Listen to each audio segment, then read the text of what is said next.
Thank you for coming, and we're going to try to make this as interactive and interesting as possible. We both teach English and work specifically in writing, so we do a lot of work in this area, but we'd really like to know who we're talking to. So if you can let us know who you are and what program, what you're studying, that would be really great for us to start. I guess I'll start. We just want to talk a bit about the process of researching and sort of what can happen that might lead to a situation where someone's accused of plagiarism or commits plagiarism, maybe accidentally even, and so that's where we're coming from. And this is a common situation. We all struggle with managing information, managing our sources, remembering where information comes from, and you all are from a wide range of fields, so there's going to be a whole bunch of different sorts of expectations and genres, types of writing that you all are doing in your different fields, right? Yeah, and before we get to, we're heading to number 2 in case you're trying to keep track of us. That might be dangerous. For us, plagiarism is a very problematic concept and term because in our profession, which is writing studies, how people use writing, how people learn to write, in our profession, plagiarism is seen as a very complicated sort of corner of a bigger problem. Unfortunately, in each of your fields of study, plagiarism is narrowed down to dishonesty, lack of integrity, or maybe somebody will say, okay, so you were careless, but don't do it. But plagiarism in where you're headed in your fields and in your profession is seen as sort of something to be punished for. We approach it in our courses and when we work with graduate students and even when we work with one another, we see it more in a developmental way. That there's actually data that says fewer than 10% of the people are actually, fewer than 10% of the plagiarism cases are actually intentional criminal acts. That means that 90% of things that are called plagiarism are the result of carelessness or misinterpretation of citations or lack of knowledge about what to do, which is a shame because your professions and your future, the last thing you want is something like that in your files, especially at the dissertation stage and at the thesis stage, right? You do not want to get tangled up with the university's honored judicial system, nor do you want a professional, anything in your records that say, plagiarized. So that's why this is important, but if it's possible, keep thinking about this as it's not necessarily something that I will learn to do once and for all. It's something that we constantly learn to do, and it's very situational. So we were going to start with these questions. Why would you cite?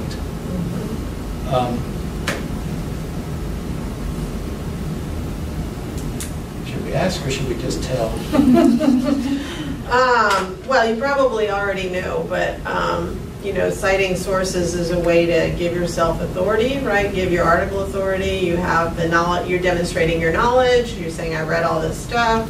If you don't cite something that's really central to your field, people might say, why is this missing? This person doesn't know what they're talking about. So there's all kinds of ways in which you're demonstrating knowledge and your own research by using a citation. But also there's the sort of defense mechanism of making sure that you're giving credit to people that you're borrowing or using ideas from or building on, and also that differentiates it from your own work, right, which is an important. So if you don't tell your readers what the other ideas are, you can't differentiate what your ideas are, right? So that needs to be clear in whatever it is that you're writing. And the further you climb this creaky ladder of degrees, the more important it becomes to focus on that authority. I am a legitimate member of the professional community that I'm joining. Even as an upper division undergraduate, that's really the best way to think about it. I am citing and I'm doing this research and I'm using these sources in honest ways because I want to be a member of this larger professional community. So keep that in mind too. The one thing that item number 3 there under number 2, all Arabic numerals. We did that badly, huh? Yeah. We copied the wrong source. 2.3. An interesting perspective, and I try this even with the first year students. You know, a lot of people think that the reason that we cite and we do all of this fancy stuff with all these documentation systems and we lead in and we quote and we'll do the citation is so that people understand that this is somebody else, right? In other words, when you're looking at a passage, this is what they say, and then obviously I'm around it. I want us to think the other way. If we cite things properly, what we're doing is bringing our work to the front, which is the important thing, right? In your dissertation, it's not about what other people say. In your thesis, in your literature reviews, and in your proposals, you are trying to demonstrate that you understand the field by citing those sources. You're saying, I read this and I understood it. But the important thing, and what faculty forget, because they forget that they knew this once, is that you're really interested in what you have to say.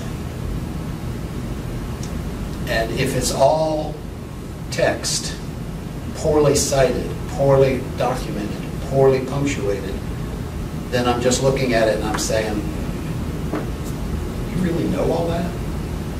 Where's your ideas in here? This is confusing. So think about it that way.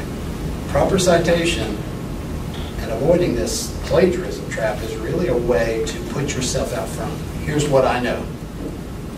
Here's the things I can say. Okay, so we wanted to ask you what plagiarism means to you. What comes to mind when you hear that term or hear it talked about?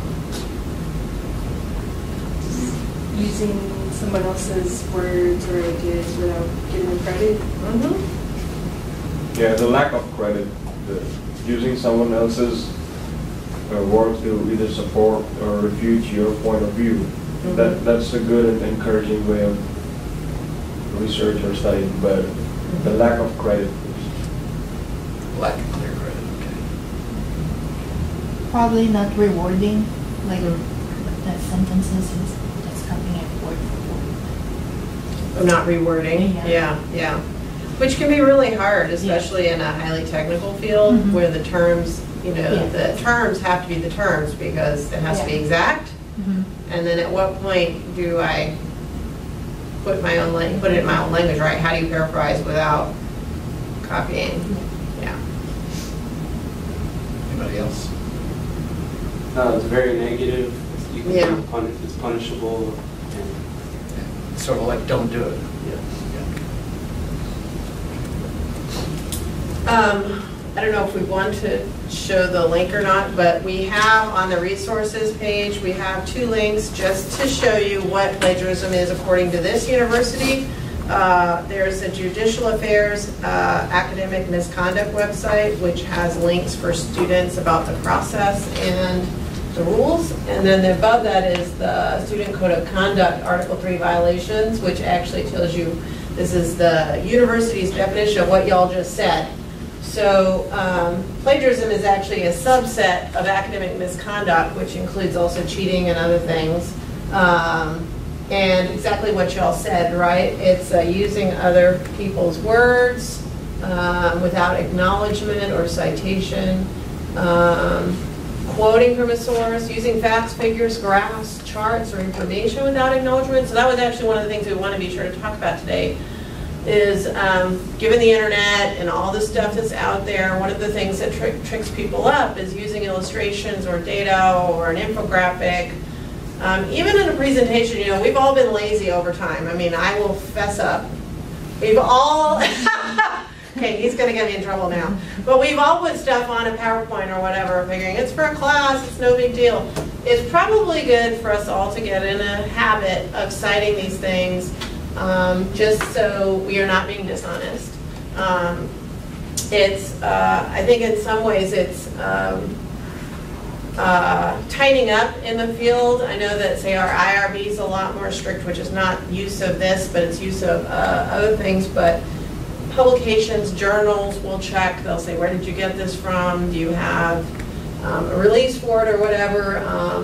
So there are processes to use somebody else's illustrations or data or chart or whatever, but you have to give credit. And it's probably just a good habit to get into. So this is the, and then also, which is interesting to me, the past assignments thing. So technically on our code of conduct, if you turn in something to a class that you have turned in previously, or even if you use part of it, you know, like in your thesis, or sometimes you will cite yourself, or in articles. You see this happen all the time. Scholars cite their own publications, right? Because they've done the scholarship before, they're building on that.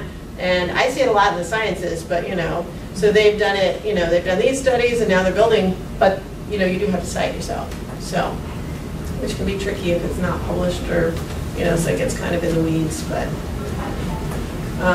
So this is the official, this is our official policy.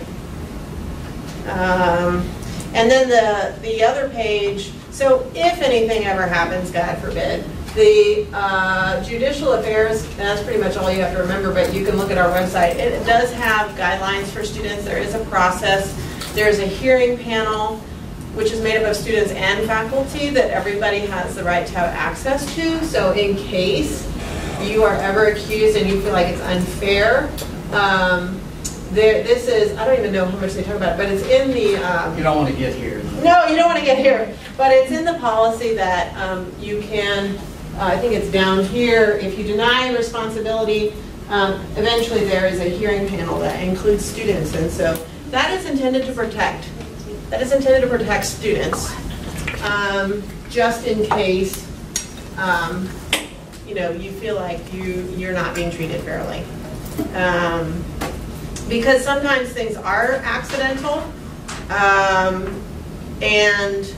or they're, I won't say accidental even, they're cited but cited incorrectly. And I have known faculty, we have probably both known faculty who will penalize a student for an incorrect citation when the citation is there.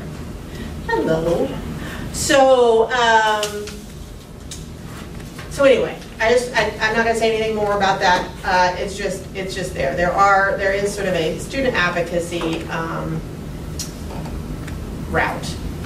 Professional implications. I think we all know this. There have been presidents of universities who have been fired because they had falsified data in their dissertation or their CV, or they plagiarized, supposedly plagiarized in their dissertation. So this can be important, and I think increasingly now that people can just get on the internet and literally like pull up your dissertation or your master's thesis. Used to be they'd have to go to the library to where you graduated and pull it off the shelf and read it, but now they can get it any which way. So you just want to make sure that everything is above board and you're doing everything correctly. I think we're just scaring the crap out of them. We need to stop talking about this. So we're going to talk about how to avoid these problems. Right. And the answer is simple. I mean, there's a very simple answer to this, other than the Nancy Reagan just say no. They're too young for that reference. Oh.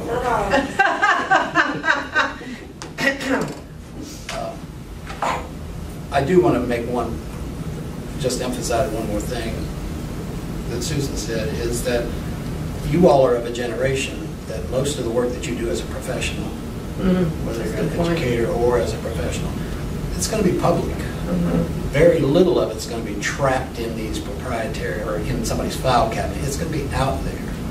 And who knows we don't know what your future holds. And I always do this with students. I apologize for the earth I left you, my generation, but you fix it. But anyway, you have no idea how much your work is going to be accessed, nor do you have any idea about why people might be looking to find something that they can blame you for.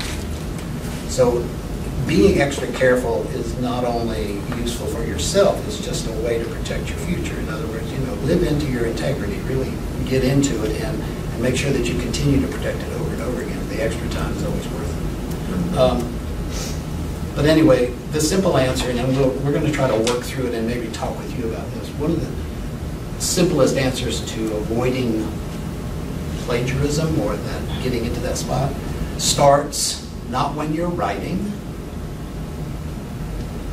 It starts when you are beginning to think about how are you going to conduct research, which in some cases starts with what are my research questions, but you're working on a thesis proposal over here. You're towards the end of the thing, so you'll have some insight too about what you do. It really depends on what process do you develop and hold to, maintain, sustain. What process do you maintain? All the while you're working on your research. All the while you're using the library. All the while you're using databases. Because if you are not systematic and comprehensive in your collection and documenting of information, you are headed for problems because you're going to get into chapter 3 and you need some data and you kind of remember some of it. You find a note, but you don't know where you found it. But the chapter is due to your advisor like 2 days, so it's very easy to just sort of think, I'll put it in there and I'll do something, right? Check it later. It's very careless. It's a time-driven thing, and it's a careless thing, and think about how far back you have to go to prevent that. So even as an undergraduate, if you're thinking about an MBA, or even while you're doing undergraduate work, develop the habits and the processes. Learn to use the tools that will help you document systematically and comprehensively. And when you think about what you need from a piece of research that you do, chemistry, you find a source that you want to use. What parts of that, what kind of information do you need about that source? I need, well, depending on the type of research, I probably need to know the results of the particular research and what the outcome. Okay, but in order for you to then be sure that you can cite it accurately, what information do you need about the source? The authors. And? The title. And? I don't know what else. Journal. Maybe location, where it was published? Yeah. The Journal. year it was published. The year. journal. Journal No, title, yeah, journal. article title, you've already said that, so. Yeah. Page numbers or location. You know, there's all kinds of ways to designate where you found it and when, if it's a digital thing. So, I forget I counted this once. There's fewer than 10 items, 10 pieces of information that you need for a source. Any source. So, if you found a source right now, and the results are exactly what you're after, right? And you're going to use it, you only need X number of pieces of information. For anything you find, even if it's something that you don't think you're going to use, you only need that same kind of information. So when I say systematic, what I mean is, and students shudder at this, everything that you look at in research, you should get into a habit of using a tool or your own homegrown, homebrewed process, home-rolled we used to say, but you can't say that. Process of making sure that for everything you look at, you've got the title, you've got the authors, you've got the dates, you've got the publication information, the journal information, you've got all of that that you need, period. Every time, every time. Now think about that. If you don't set that, if you had to go back now, 4 years, after 4 years of working on this, unless you've been doing that already, and we're going to ask you in a minute, so. But think about it at the front end of your process. So does that make sense? Yes. Because if you don't do that, if you don't have a system like that in place, then you are setting yourself up for a potential careless error or something caused by tiredness or something because I already know stuff now, so how do I remember what I didn't know? That happens a lot too. I'm going to try to avoid plagiarism. That's probably my biggest example. Because everything else after that is mechanical and simple. Like you were saying, rewording. You've had problems with people saying you're not rewording, so it's plagiarism. That's a simple thing. Because I don't need to reword it if I quote it. And if I document it right. But I can't do that if I don't know where I found it. And I can't do it correctly if I don't have all the information I need for that in-text citation and for the bibliography of the work cited.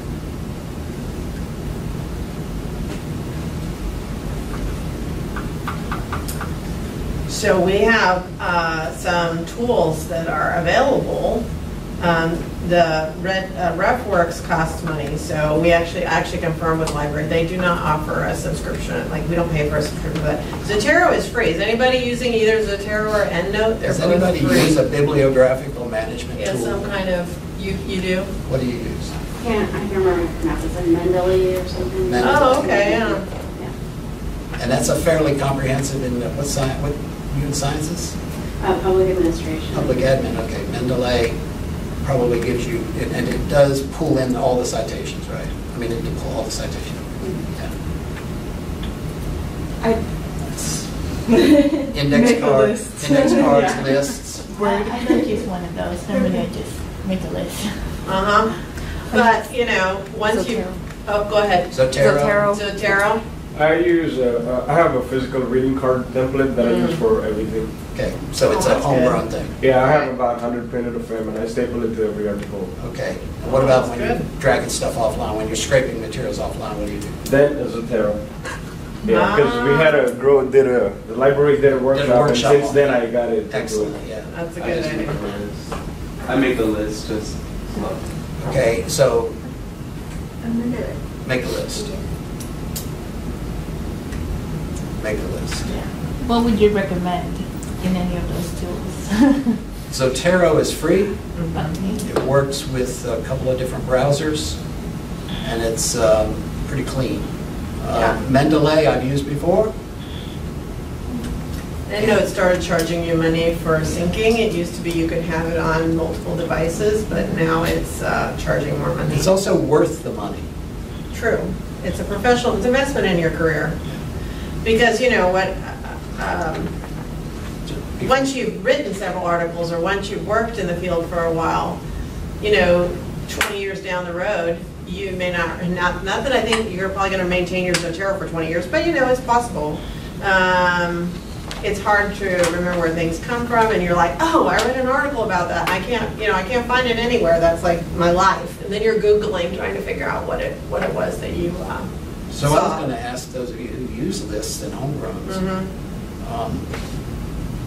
if I ask you to pull up information that you did research on, data that you collected, or research that you did 3 years ago, are those files readily available? Are they backed up? I think I did research for the last 3 years though. So. But I mean, that's the kind of thing that you want to think about. 20 years is not unheard of either. Right? We both know one of our colleagues who retired, who used literally index cards. He had a table this size in his desk in his office that was filled with those card racks.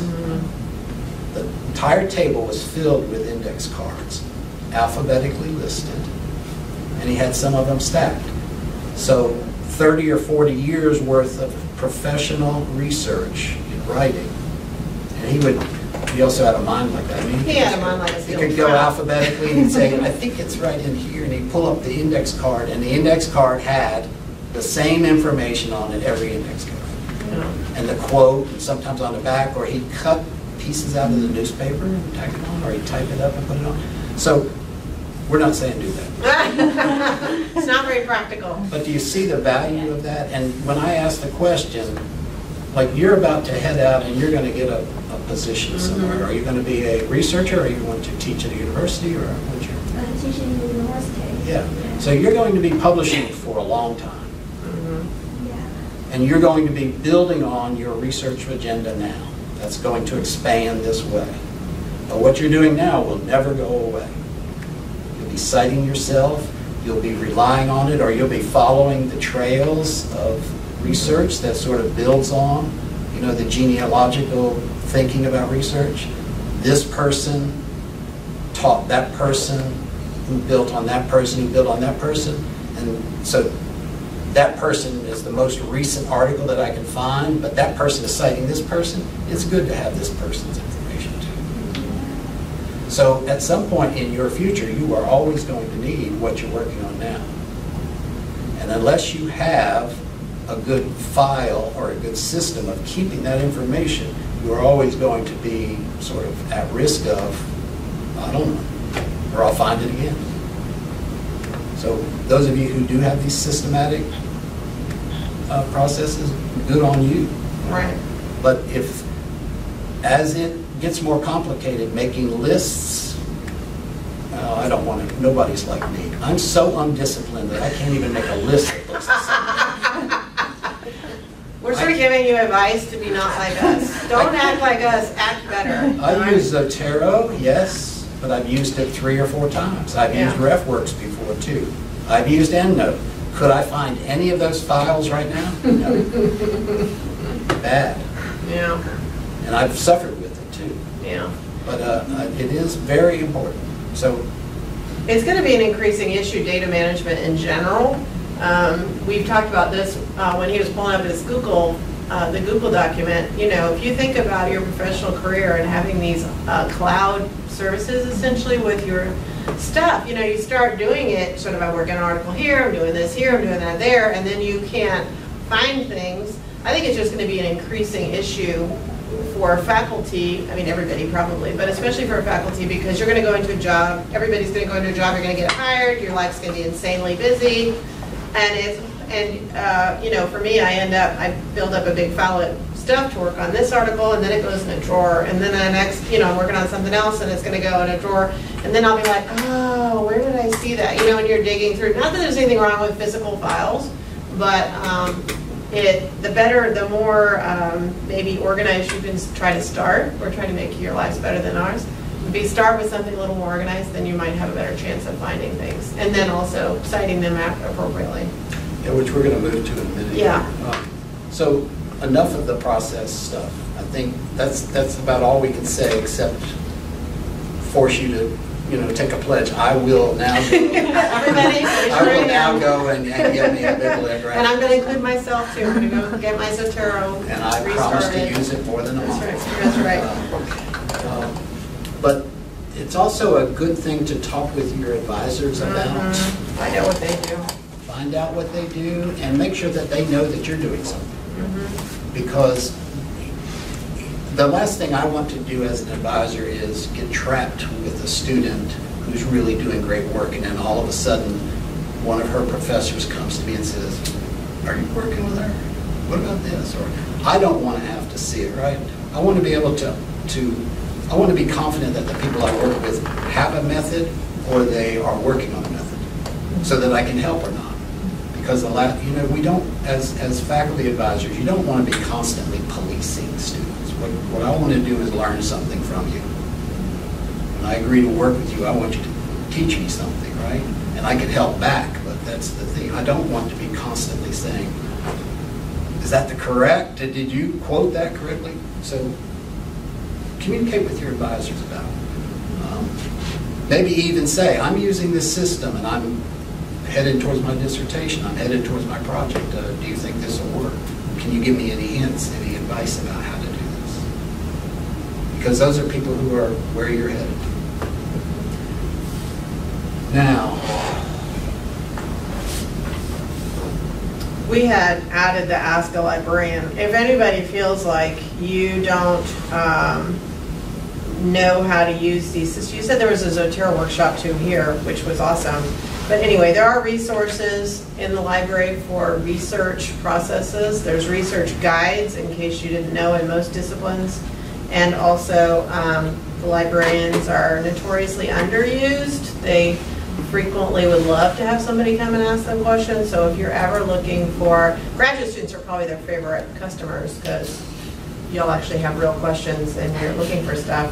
And so don't be afraid to do that. We talked about Citations, I can't tell you how many times I've been working with a student who said, I'm going to write my draft and add my citations later. Just makes me want to hit my head against a wall. Don't ever do that, please, just for me.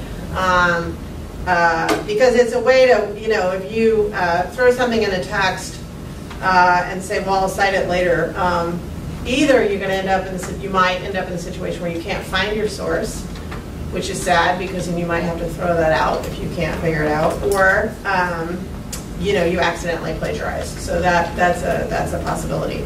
I can still remember a person I knew was in the later stages of their dissertation, and they had a quote in the dissertation that they'd hadn't cited. They just put a quote in there, and then spent like 3 days trying to figure out where it came from. I think they actually had to throw it out because they couldn't find the source, which is sad. But I want to do something with, just so that we all get on the same page about mechanics before we go to talking about a resource that we have here that we're really excited about. And what I want to do is talk about everybody should know the standard about how many different ways you deal with information that you're trying to integrate, right? So let's assume that I picked up, where did I get those first 3 words? I was listening to her, right? And I was going to put something that she said, but that's my listening skill. So I know you're commenting on what I was saying. So let's say, blah, blah, blah, blah, blah. in one of Dr. Murphy's books or many articles or presentations that she has this bit of information. And let's say that she said that. If you're around her enough, you'll get to the blog. But let's just say that. Now, I want to use that in something I'm writing. What are my options? And we'll talk about that as that's a direct quote. And I want to integrate it into my description of this wonderful workshop. How many different, what do I have to do? How many different things can I do with that? Well, you can either support your statement or refute it. Okay, now you're too far ahead of me.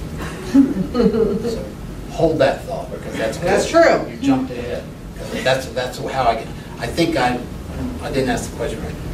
Mechanically, what do I have to do mechanically with my keyboard to get it in there, to make sure that other people will know that that's Codes.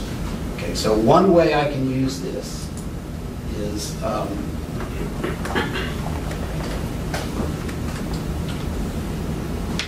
let me play it just 1 minute.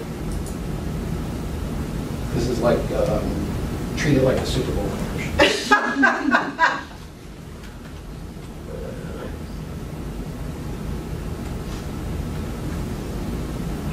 All right, so one thing I can do to show that that's her, and this is awkward doing it with my head. Notice that I don't cover up this spot on my head like men do. I don't have the comb over or anything. I'm very proud of that. You're on camera. This will cause some editing. Gotta be sure to edit that part out. So I can put quotes around it, but then what? So now I've marked it off as a quote. What else do you know that I have to do? Cite it with Give her credit. Murphy 2019. I've got to do something out here, right?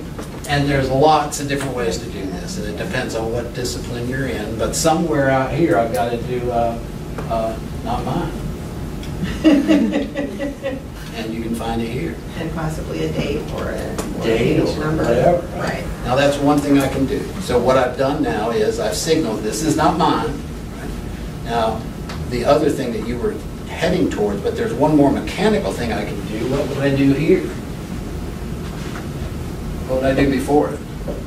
As stated by. That's right. So I can say something about it, right? Or I can, what do we call that? Like an attribution or it's a signal phrase. Signal. Oops. Sorry, Mom.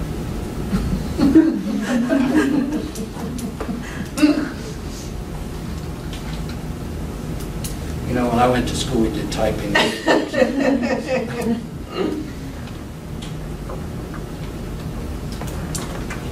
All right, so we would do something like that at the front end, and it would be something like Dr. Murphy. And then there's that other very important part that you were saying. Argues, refutes, shouted, embarrassed us with. There's all kinds of things that could be there, right? But that's kind of the mechanics of one way to use something directly from Dr. Murphy. And we think that's fairly simple. Yes? And then, we don't want to get too elementary, but that's a fairly simple thing. It's, here's the information. If I want to note that it's direct, I put quotes around it, put something at the end that tells the person where to go to find the information, which this leads me to a bibliography somewhere down here. Match. And at the front end, all I'm doing is helping you get into it. Now, what other ways can I use this? Because this is where things start slipping. So, this is the information that she gave us. And I want to use the information, but I don't want to use her exact words. You summarize it? Can you I can paraphrase it and I can summarize it. And those things are very clearly defined, right? Not. What would be a summary of this?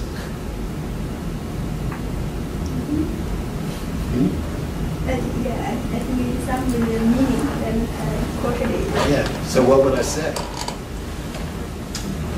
We have to come up with what it actually means. Yeah. So this turns into, I don't know why I made copies of that. So a summary of this might be, I mean, what's a one-word summary or two-word summary of that statement? Figure it out. Okay. Could be something like, let's use that, right? Fear not. That does show some sort of, I've read other stuff, right? Fear not. Or maybe I heard that from my pastor or something, imam or something like that. But, so let's call that a summary. Now what? It's still not my idea. Now what do I do with it to avoid plagiarism? We still have to give her credit for it. We still have to give her credit for it. I still have to give her credit for it, and the one sure way I know how to do that is right here. Right at the end.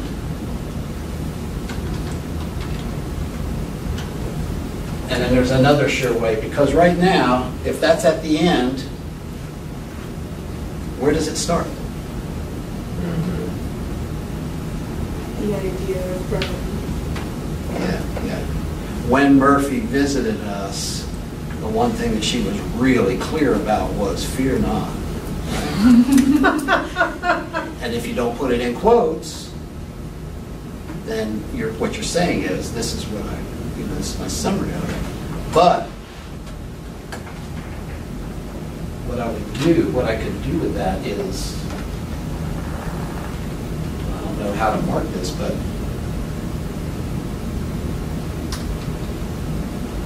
something like I say about equals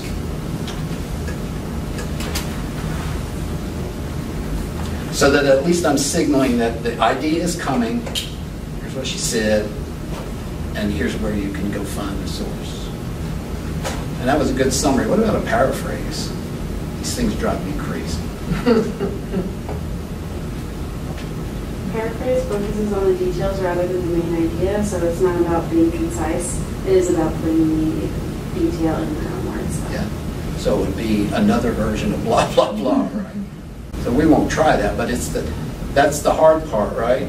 I think it's okay, especially beginners, but you all are dealing with very complex information. A paraphrase is going to be important to get the sense accurate in your own words. But the marking is the same. The identifying it. The preventing plagiarism is the same. Here's a physical way for me to say, not mine. It's theirs. Now, if I paraphrase it inaccurately, am I plagiarizing? No. But I'm not being good. Not doing it right. I'm in a different level, right? I'm being dishonest. Depends on why I'm mischaracterizing. Why have I taken some of yours and turned it into something that you didn't say? That's not plagiarism. I could just be wrong, like a misinterpretation or... Could be wrong, or misleading. misleading, Misrepresenting. misrepresentation. You gave her credit, but said something that she was not saying. Yeah, so I could be it's almost I could be trying to slander or libel something, her or slander her or do damage to her, right? And then you get in trouble for other reasons. And what I've seen undergraduates do is they're reading an article and they don't really understand a lot of it, and then say the author's arguing against a point. Sometimes they'll quote that point that the author's arguing against and credit it to the author, and then you're, that's not what they were saying. Because you have to pay attention to these signal phrases, the buts. When you said refute, you said like refute. Am I quoting them because I believe in them or because I'm arguing against it? Sometimes they'll take that and, so you really have to make sure you understand what the author's, and I know you all do already, but what the author's point is versus what might be in their article that isn't their point or what they might be arguing against. So this, we might feel like we're veering a little bit here, like, well, how's this about plagiarism? But think about this. Think about the work you would have to do to get to that paraphrase. Think about what you have to do to get to that paraphrase. To weave it in, to make sure it's grammatically woven in, to make sure all of that other, picky stuff.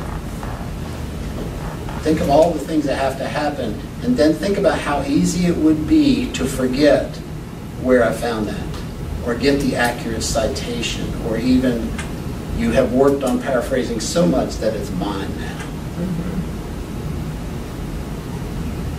And that happens. If you don't have this systematic way of keeping track. Dr. Murphy has a good point that she said in a meeting earlier today that she will forget that she said it. If she's, getting along. Older. When you're drafting, do you cite things when you draft, when you write a draft? Good for you. Because if you don't, it becomes yours. If you don't get into this practice of marking it immediately, you'll look at that draft a month from now, a year from now, and say, what a great, smart idea I had. So this is where the whole notion of plagiarism and being careful, it really has its roots way back here in a process, in a systematic process that you all are being trained to do, we say, in your graduate program. What usually happens is nobody's really talking to you about this because we're here. And in this 1 hour inoculation, you're going to walk away and say, I can't plagiarize now, I've been to a workshop. But really, your faculty members expect you to know this. And they forget that they expect it. Because they forget that they had to learn it. And they forget that you may not come to them with a systematic process for keeping track of research. They just assume you've been, you got here, okay, you can do research. So you know how to do it. You know all the little tricks and secrets of how to keep yourself safe. So keep that in mind. Now, one last part. Yeah, quickly. Ready? I'm going to phrase that. Okay. We gave you this source right here. I don't know if you know it or not.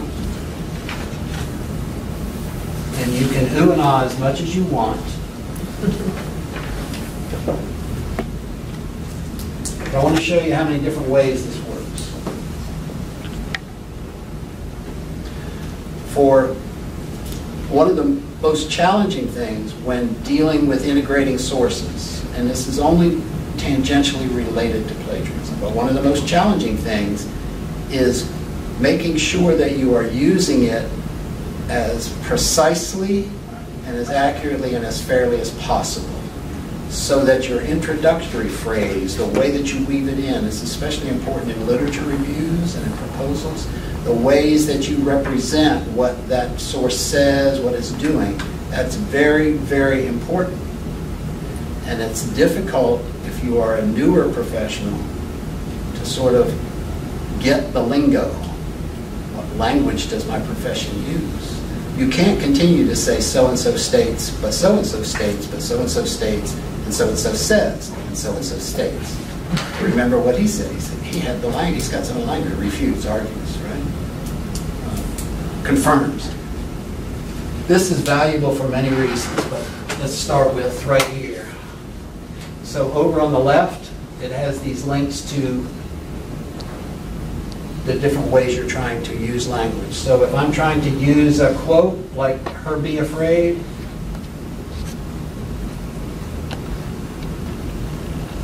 I don't even know which one to use. Let's just click the first one. So these are phrases you can use, or ways that you can use if you're trying to be cautious about using somebody's sources. So I'm trying to be cautious about her, fear not, or be afraid. And look what happens down here. I want to back away from what she said. Right. Dr. Murphy said that, but we shouldn't be listening to her. Look what happens. Look at the suggestions. And these are also ways to show, a sort of a doubt, right? So like it's commonly held in our field, this is true. You're leading into but I'm going to show you something else, right? So this is a way to show the need for your research because there's a gap. Here's one that most likely affects many of you in the sciences. Caution about results, right? And look at the ways that language is already there. And these are stock phrases that are used in academic writing all the time. So this wouldn't be something you'd have to quote from phrase. No. This is fairly. But it gives you a sort of a handle on them. You can just see the lists. I mean, the lists are huge. There's causality, there's compare and contrast. There's all different kinds of ways to do this. These are actually verbs, there's nouns. You can see all of the frameworks that they give you. Now that's just the column on the left, and those are called language functions. And you probably, but look up here. Now here's another whole matrix. Reporting results. This is something y'all are going to do, right? Here's things that you do as you're reporting results, and you still have access referring to data in a table chart. Now some of this information is already built into APA, CBE, Chicago. I don't even know what some of the citation systems you all use. I know it's not MLA. But I do know that, chemistry has ACS? Yeah. ACS, what does Fisher use? What do you use? Maybe APA? I want to say APA. Probably. What do y'all So far. use? APA so far. APA 6. APA, yeah. As you get further along and you're really sending out to journals, they're going to say, we want you to use Chicago, but we want you to use this version of Chicago. So, why don't you use Fred's style? Yeah, Here's a sheet. But anyway, just when you see this resource, we're just showing you the very surface. Wander around in here. Very handy. Because as somebody, as people who are going to be using and integrating sources, this gets you to the level where you got ahead of me there. This shows when I can choose and select the right language use here, what I'm demonstrating is I have done more than just find something that sort of agrees with me or disagrees with me, and I'm going to plop it in here.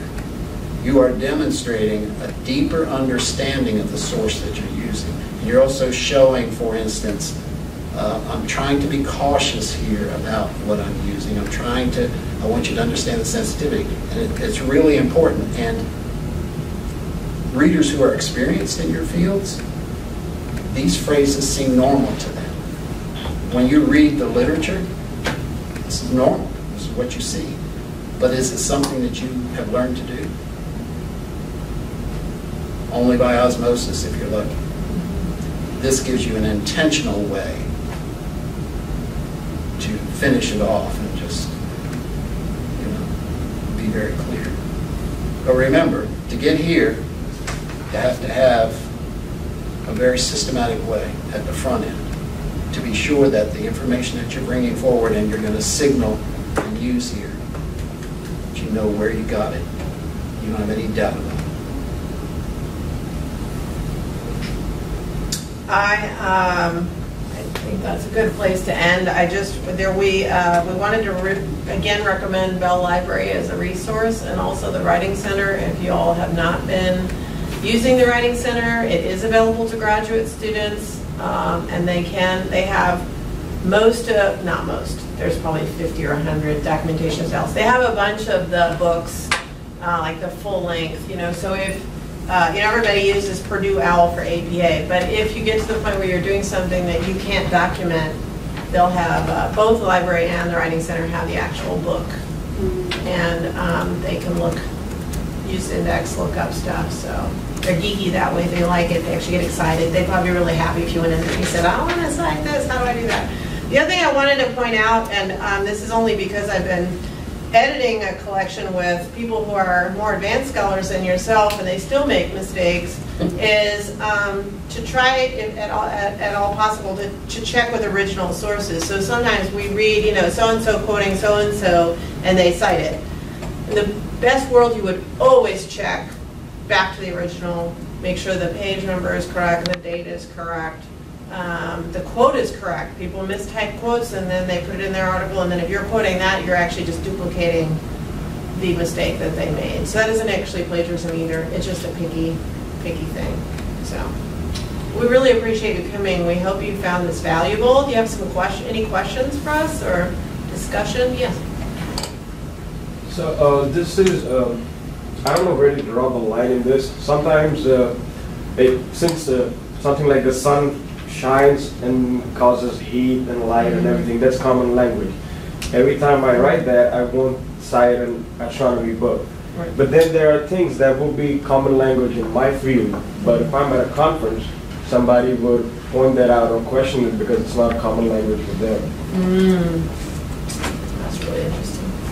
The easiest thing to do is just to be safe. The easiest thing to do, and if you think about it, it's also helps with the professional identity. Always, when there's even the slightest doubt, point to somebody else. You could even, the sun shines, right, every day.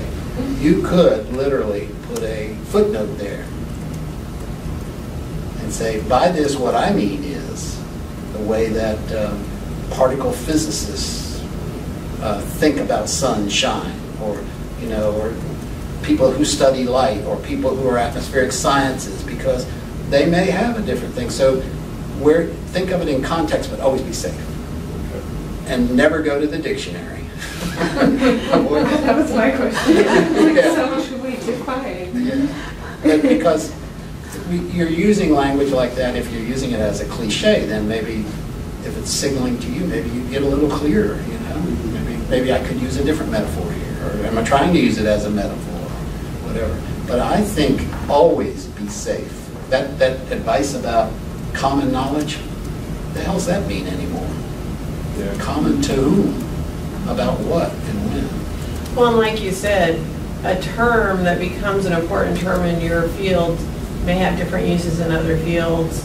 And if somebody coined it, it can be important to cite that person, to know actually where it came from. Sometimes, I don't know, I feel like you need to put stuff in, at least footnotes to yourself or something, in case somebody does challenge you, like, well, what is that? You'd be like, well, this is Pruffy, and it was cited by so-and-so, and it was cited by so-and-so. But, yeah, it's tough. And a lot of language is stock phrases, like some of this. And so some of this will pop up on Turnitin.com because it's used all the time. So I think their programming has got a little better, maybe, to not ding people on this. We had our flowchart. We forgot our flowchart. There was a flowchart for journalists, and they were saying, well, if it's 7 words or less, you don't have to quote it. There is no such rule in academic writing. But it was kind of funny because we read it. We were like, oh, wouldn't it be neat if there was such an easy rule? So this is basically like, here's your starting point, It's it's the some of the first language link- copied First link on the end. from another source, and is it attributed, and if it's not attributed, is identical, and if it's identical, is it, you know, and we just thought it was a nifty little flow chart, but that rule of 7 words, that may be good in journalism, but it's not necessarily going to be good in other fields. And then the other, maybe to end this on a smile, in your spare time as you're working on your degrees, buddy up with somebody and build an infographic that's sarcastic, right? Or build one of those flow charts that just keeps ending back up at the beginning where you never get anywhere. You never go, never get to the end.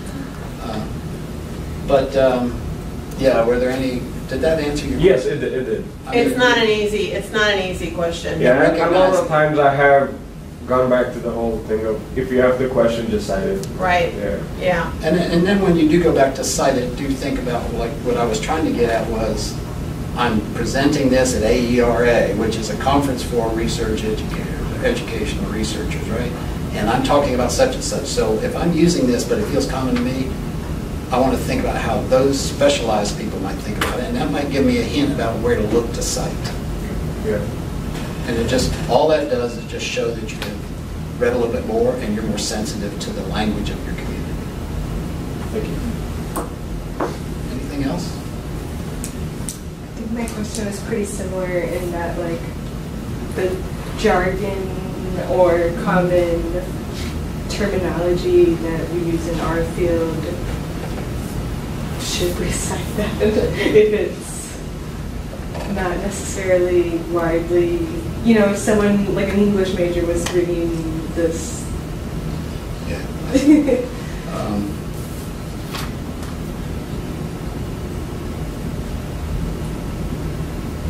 I know he's thinking of an answer. I would say, I don't know, I would look at texts in your field as models.